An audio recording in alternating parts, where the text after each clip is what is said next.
I used to believe I was destined for something great. Growing up in Chicago, I dreamed of becoming a writer, filling journals with stories and poems. But life has a way of testing dreams. At 31, I found myself sitting in a cramped office cubicle, staring at spreadsheets instead of stories. My relationship had ended months earlier, and my confidence seemed to dissolve with it. That was when Daniel walked back into my life. We'd known each other in college. He was the boy who always sat in the front row, who never gave up on anything, no matter how hard. I had admired him from afar, but life pulled us in different directions. Until one rainy evening, when I ran into him at a coffee shop near my office. "Rachel," he said, his familiar smile lighting up his face. I almost didn't recognize him. He was taller, broader now, his brown hair a little messy, his eyes still carrying that same warmth. We caught up over coffee, and before I knew it, we were meeting again and again. At first, I tried to hide how badly I was struggling.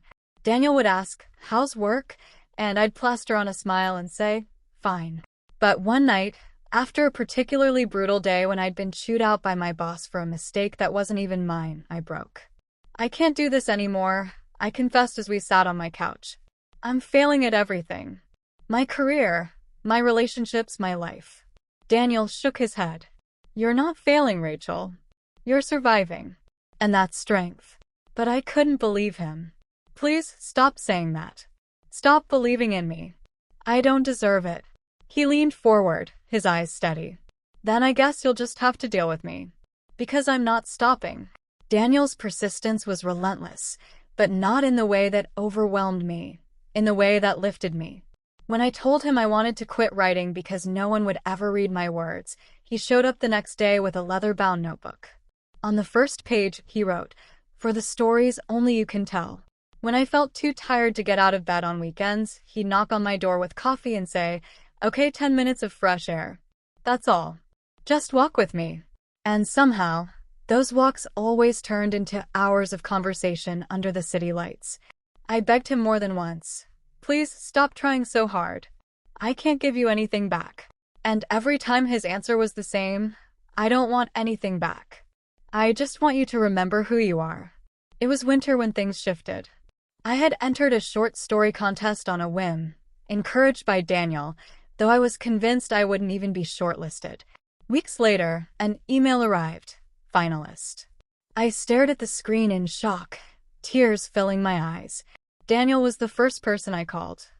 "I told you," he said simply, his voice full of pride.